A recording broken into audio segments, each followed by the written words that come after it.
जानते हैं आज के इस वीडियो में कुछ ऐसे फैक्ट्स जिनके बारे में आपने शायद ही पहले कभी सुना होगा। क्या आपको पता है कि पृथ्वी पर एक नहीं बल्कि 2 चांद हैं? चलिए बने रहिए इस वीडियो पर। आगे इसको बताना चाहती हूँ कि जानवरों की आँखों में एक विशेष तरह की परत होती है जिसका नाम टेपिटम लूसिडम होता है, जो उनकी आँखों में पड़ने वाली लाइट को रिफ्लेक्ट करती हैं और इसी रिफ्लेक्शन के कारण उनकी आँखें रात में चमकती हैं। ऐसा इसलिए होता है क्योंकि अगर ये परत लाइट को रिफ्लेक्ट नहीं करेंगी तो जानवरों को रात में साफ साफ दिखाई नहीं देगा। दोस्तों, क्या आपको पता है कि इस पृथ्वी पर एक नहीं बल्कि 2 चांद हैं? साइंटिस्ट ने पृथ्वी का दूसरा चांद खोज निकाला है जिसका नाम 2020 CD3 रखा गया है।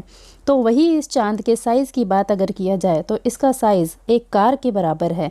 यहाँ तक कि ये चांद अभी भी हमारे सोलर सिस्टम में मौजूद है। बताया जाता है कि यह चांद हमारे सोलर सिस्टम के लिए टेम्पररी है और कुछ ही दिन में ये सोलर सिस्टम से बाहर हो जाएगा। अगर ये सोलर सिस्टम से बाहर नहीं हुआ तो आने वाले समय में पृथ्वी में 2 चांद होंगे। क्या आपको पता है कि एक ट्रेन को स्टार्ट करने के लिए कितने लीटर ईंधन का इस्तेमाल होता है? नहीं, तो मैं आपको बताने जा रही हूँ दोस्तों। अगर आपको नहीं मालूम है यह बात तो मैं आपको बता दूं, एक ट्रेन के इंजन को स्टार्ट करने में 25 लीटर ईंधन का इस्तेमाल होता है। तो वहीं एक नॉर्मल वेट की गाड़ी को इस इंजन से खींचना होता है तो इस कंडीशन में सिर्फ 1 किलोमीटर चलने में 20 लीटर डीजल का इस्तेमाल करना पड़ता है। आप सब ने देखा होगा कि हमारे शरीर के रोए खड़े हो जाते हैं। क्या आपको इसका कारण पता है? जब हम बहुत ज़्यादा खुश हो जाते हैं या एक्साइटेड हो जाते हैं तब हमारे इमोशन एक्सट्रीम लेवल पर चले जाते हैं और हमारा ब्रेन हमारी मसल को एक सिग्नल भेजता है जिसके कारण मसल टाइट होना शुरू हो जाती हैं। जैसे ही मसल्स टाइट होते हैं वैसे ही स्किन में छोटे छोटे जो होल्स होते हैं वह बंद हो जाते हैं, जिसकी वजह से हमारे शरीर पर मौजूद बाल खड़े हो जाते हैं और इस फेनोमिना को गूज बम्प्स के नाम से जाना जाता है। यही कारण है कि हमारे रोंगटे खड़े हो जाते हैं। भारतीय नोटों में एक वचन लिखा होता है। क्या आपको पता है कि इस वचन का मतलब क्या होता है? सन 1935 से पहले मुद्रा छपाई की जिम्मेदारी भारत सरकार के पास थी। भारतीय रिजर्व बैंक को भारतीय रिजर्व बैंक अधिनियम 1934 के आधार पर मुद्रा प्रबंधन की भूमिका प्रदान की गई थी। भारत में नोटों की छपाई का काम न्यूनतम आरक्षित प्रणाली यानी कि मिनिमम रिजर्व सिस्टम के आधार पर किया जाता है। यह प्रणाली भारत में 1957 से लागू है। इस प्रणाली के अनुसार रिजर्व बैंक को यह अधिकार है कि वह RBI फंड में कम से कम 200 करोड़ मूल्य की संपत्ति अपने पास हर समय रखे।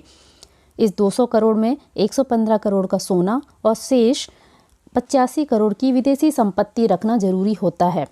इतनी संपत्ति रखने के बाद RBI देश की ज़रूरत के हिसाब से कितनी भी बड़ी मात्रा में नोट छाप सकती है, हालांकि उसे सरकार की अनुमति लेनी होती है।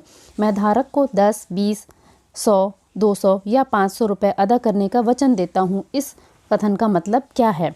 किसी भी नोट पर रिजर्व बैंक ऑफ इंडिया यह कथन इसलिए प्रिंट करती है क्योंकि वह जितने रुपए की नोट छापती है उतने रुपए का सोना वह अपने पास रिजर्व रख लेती है। वह धारक को यह विश्वास दिलाने के लिए यह कथन लिखती है कि यदि आपके पास 500 रुपये का नोट है तो इसका मतलब यह है कि रिजर्व बैंक के पास आपके 500 रुपये का सोना रिजर्व है। इसी तरह से अन्य नोटों पर भी यह लिखा होने का मतलब है कि जो नोट के पास है उस नोट के धारक हैं आप और उसके मूल्य के बराबर का सोना रिजर्व बैंक के पास सुरक्षित रखा है और रिजर्व बैंक वह सोना उस नोट के बदले आपको देने के लिए वचनबद्ध है।